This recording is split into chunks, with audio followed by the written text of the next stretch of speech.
ҳоло душанбе ба даҳгонаи шаҳрҳои амну озоди дунё пазируфта шудааст ва дар замони истиқлолият ду маротиба барандаи ҷоизаи шаҳри сулҳ бунёди роҳи абрешим гардид. 22 марти соли 2021 дар пойтахти кишвар бо ташаббуси мақомоти иҷроияи ҳокимияти давлатии шаҳри Душанбе форуми дуюми байналмилалии Наврӯзи Душанбе меҳвари робитаҳои фарҳангиву сиёсӣ баргузор гардид. дар кори форуми байналмилалии намояндаи ҳукумати ҷумҳурии Тоҷикистон, роҳбарияти мақомоти иҷроияи ҳокимияти давлатии шаҳри Душанбе, намояндагони кишварҳои аъзои иттиҳоди давлатҳои мустақил, бародаршаҳрҳо, намояндагиҳои корпусҳои дипломатӣ, созмонҳои байналмилалии муқими шаҳри Душанбе, роҳбарияти вазорату кумитаҳо, раёсату идораҳо, муассисаҳои таҳсилоти миёна ва олии касбӣ, коршиносон, роҳбарони ширкатҳои сайёҳӣ ва намояндагони васоити ахбори омма иштирок намуданд. нахуст бо сухани ифтитоҳӣ муовини якуми раиси шаҳри Душанбе Қурбонзода Амирхон баромад намуда, иштирокчиёнро аз номи раиси шаҳр муҳтарам Рустами Эмомалӣ хайрамақдам ва бо Наврӯзи байналмилалӣ муборакбод намуд. зикр гардид ки бо заҳмату талош ва ташаббуси пешвои миллат президенти ҷумҳурии Тоҷикистон муҳтарам Эмомалирраҳмон 30 сентябри соли 2009 Наврӯз аз ҷониби ЮНЕСКО ба феҳристи ёдгории ғайримоддии фарҳангии башарият дохил карда шуда, бо пешниҳоди ҷумҳурии Тоҷикистон ва пуштибонии як қатор мамлакатҳои ҷаҳон 19 феврали соли 2010 дар иҷлосияи 64 аз ҷониби Маҷмӯаи умумии Созмони Милали Муттаҳид рӯзи байналмилалии Наврӯз эълон карда шуд ва то имрӯз дар саросари ҷаҳон бо шукӯҳу шаҳомат таҷлил карда мешавад. ҷашни Наврӯзи байналмилалӣ яке аз маросимҳои писандидаи оламиён мебошад ки бо сифатҳои башардӯстонааш аз ҷониби ҷомеаи ҷаҳонӣ ҳамчун дастоварди камназири фарҳанги умумиинсонӣ пазируфта шудааст ва бо хусусиятҳои писандидааш ки некиву накӯкорӣ, хуррамиву хушҳолӣ, шодмониву нишод ва саодати пирӯзиро талқин мекунад, машҳури олам гардидааст. ҳадафу мақсади баргузории форуми дуюми байналмилалиро масъулин ташвиқу тарғиби ғояҳои созандагии иди байналмилалии Наврӯз, фарҳангу таърихи миллати тоҷик, муаррифии имкониятҳои сайёҳии кишвар, ҷалби сайёҳон, сармоягузорӣ, рушди имкониятҳои соҳибкорӣ ва таҳкими дӯстии байни кишварҳои хориҷӣ маънидод намуданд. ма Тоҷикистонро шаҳри ҳешқ, шаҳри сафо, шаҳри самимият, шаҳри фарҳанг, шаҳри биродарию бо ҳам пайдо кардем. محمد کامل معینی از امارات عربی متحده. دوشنبه من از پیش تقریبا از 3 سال که اینجا آمدم تا حالا خیلی پیشرفت کرد، از بابت فرهنگیش، از بابت تعلیمیش، از بابت جمالیات که هست، شهرداریش. یعنی من پارسال پیش از پیرار بودم اینجا، دیدم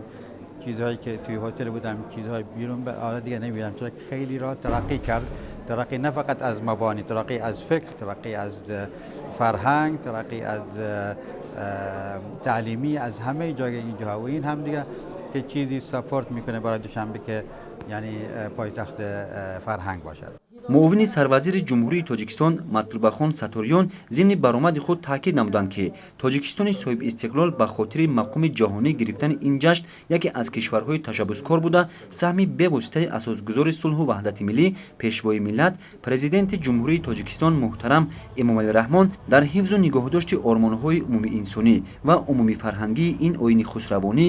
бориз аст. ҳамзамон дар идомаи форуми мазкур директори иҷроияи фонди байнидавлатии ҳамкории башардӯстонаи кишварҳои аъзои иттиҳоди давлатҳои мустақил Иксанов Анатолий, муовини раиси шаҳри Мазори Шарифи ҷумҳурии Исломии Афғонистон Саид Зайбуллоҳ, дуайни корпусҳои дипломатии муқими Тоҷикистон, сафири фавқулода ва мухтори Федератсияи Россия Игор Лякин Фролов, вазири фарҳанги ҷумҳурии Тоҷикистон Давлатзода Зулфия, роҳбарияти як қатор вазорату идораҳо ва олимону коршиносони дохилу хориҷи кишвар дар мавзӯъҳои Наврӯз, меҳвари робитаҳои фарҳангӣ, муаррифии Наврӯз ҳамчун бренди миллии сайёҳӣ ва ғайра маърузаҳо намуданд.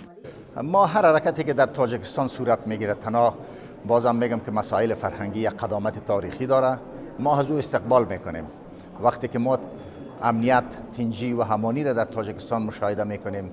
زیبایی ها را مشاهده میکنیم، بازسازی ها را مشاهده میکنیم، پیشرفت را مشاهده میکنیم،